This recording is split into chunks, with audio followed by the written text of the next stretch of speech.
उम्मीद है आप सब लोग खैरियत से होंगे। और आज हम बहुत ही खास टॉपिक पर बात करने वाले हैं और उस टॉपिक का नाम है जायफल। क्या चीज? जायफल। तो आज मैं आपको बताऊंगा कि ऐसे कौन से अफराद हैं जो जायफल को इस्तेमाल कर सकते हैं और ऐसे कौन से अफराद हैं जो जायफल को इस्तेमाल नहीं कर सकते। क्या है?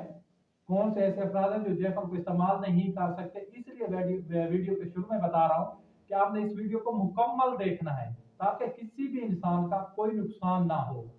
सबसे पहले जायफल है क्या, इसके कौन से फायदे हैं और खास तौर पर शादीशुदा अफराद के लिए कौन से फायदा है।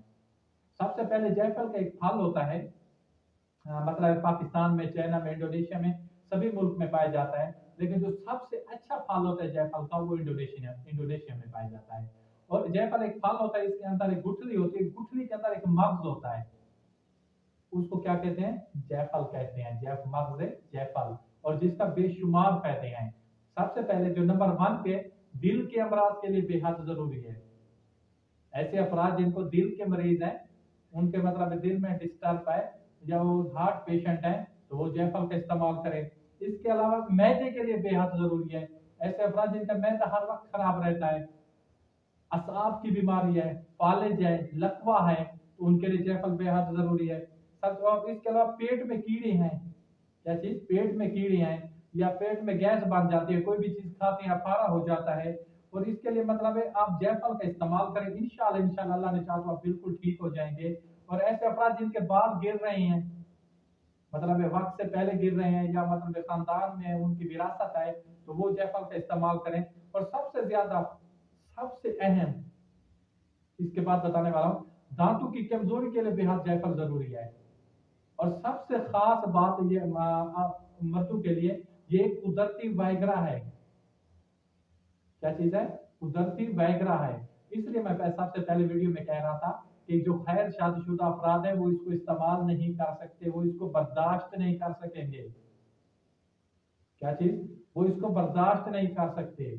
ऐसे अफराद जो शादीशुदा हैं, कौन से? शादीशुदा ऐसे अफराद जो जिनको मतलब है टाइमिंग में या उनका जो मसला होता है, मतलब है इसका मसाने का, वो मतलब डिफेक्ट है या उसमें कोई टेंशन आ रही है, तो वो जरूर इसको मतलब है इस्तेमाल करें।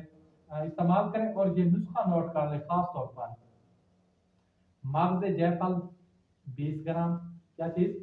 मगज जायफल 20 ग्राम। और इसके बाद मतलब आपने 7 से 8 चीजें, लेकिन थोड़ी थोड़ी मिकदार में है, कोई ज्यादा महंगा नुस्खा नहीं है। मगज जायफल 20 ग्राम, और इसके साथ लौंग 10 ग्राम, कबाब चीनी 10 ग्राम, दार चीनी 10 ग्राम, अकाड़ कड़ा, अकार कड़ा, इसको कहते हैं अकार कड़ा 10 ग्राम, सालिब मिश्री 10 ग्राम, सब्ज इलायची 10 ग्राम, और इसके साथ जफरान 5 ग्राम। ये 8 चीजें हैं। और इसके साथ आपको जरूरत पड़ना है शहद। इसको बनाने का तरीका है, इन तमाम चीजों को आपने अच्छी तरह कूटना है, एक पेस्ट पाउडर नुमा बन जाएगा। इसमें हस्बे जरूरत शहद डालें ताकि मतलब एक थोड़ी सी गोली बनाने की शक्ल बन जाए। आपने एक चने की माने, जितना चना होता है उसकी माने गोलियां बना लेनी है, और इसको एक साफ शीशी में रख देना है। आप जब भी अपने बीवी के पास जाना चाहते हैं, जब भी आप अपनी बीवी के पास जाना चाहते हैं, तो आपने उसी वक्त एक गोली निकालनी है और उसको चबाना है। ये आपको फौरन फायदा देगा, और आपके मतलब जितना सोच रहे हैं उससे भी ज्यादा फायदा देगा। कुदरत ने जो होते वैगरे मैगरे जो मसनू है, ये उसके मतलब है बहुत नीचे हैं, इसका बहुत ही ज्यादा फायदा है। इसलिए मैं कह रहा था कि जो गैर शादीशुदा अफराद है वो इसको इस्तेमाल नहीं कर सकते। और इसके अलावा जो जिनका ब्लड प्रेशर हाई रहता है, क्योंकि ये तमाम चीजें इनकी तासीर गर्म है और बहुत ज्यादा ताकत देती हैं, तो जिनका ब्लड प्रेशर ज्यादा है वो इसको इस्तेमाल ना करें ताकि किसी भी इंसान का मतलब नुकसान ना हो। तो अपने भाई को दीजिए इजाजत। खुदा हाफिज़, वस्सलाम, जज़ाकल्लाह।